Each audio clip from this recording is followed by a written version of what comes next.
Jangan mau menjadi boneka dari doktrin luar yang menjauhkan kita dari leluhur sendiri.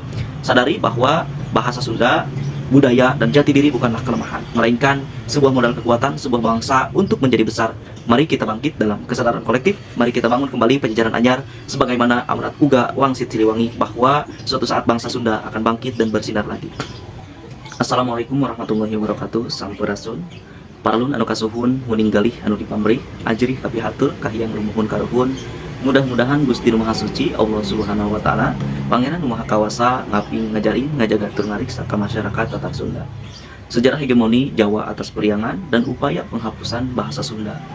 Ekspansi Mataram ke Priangan tahun 1620 sampai 1677.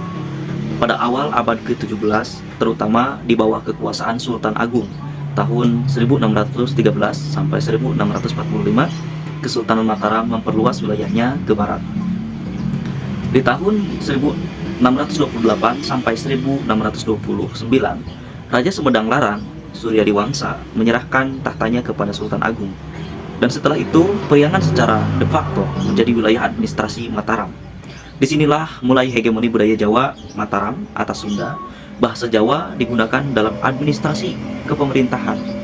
Aksara Jawa dimulai masuk dalam catatan resmi dan konsep feodalisme Jawa atau priai abdi dipaksakan dalam struktur sosial Priangan.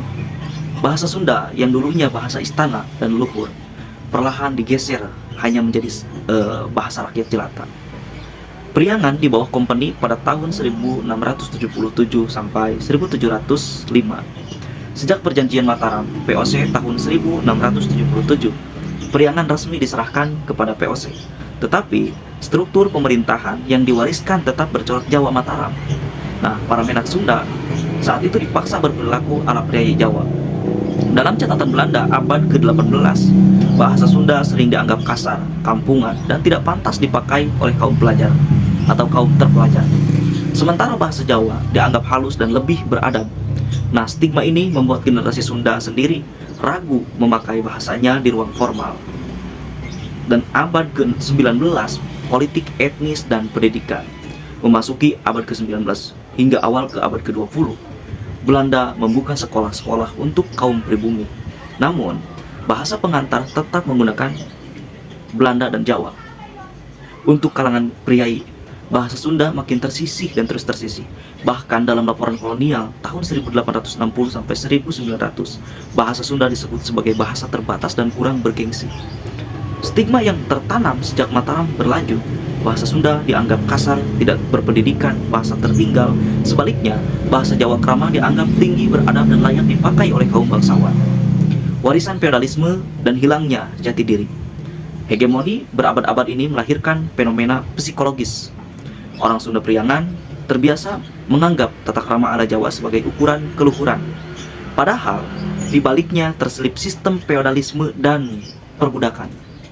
Generasi demi generasi akhirnya jauh dari leluhur Sunda sendiri, menganggap budaya sendiri sebagai kuno dan klinik.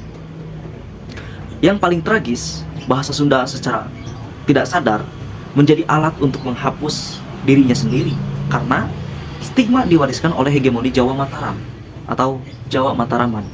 Kesadaran baru membongkar rantai hegemoni. Kini setelah lebih dari 400 tahun sejak runtuhnya Pajajaran, sudah saatnya orang Sunda membuka mata. Rantai mengikat itu bukan warisan leluhur Sunda, melainkan rekayasa hegemoni Jawa dan kolonial.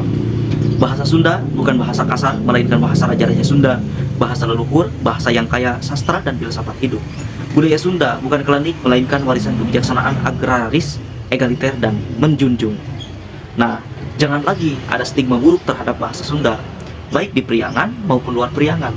Jangan mau menjadi boneka dari doktrin luar yang menjauhkan kita dari leluhur sendiri.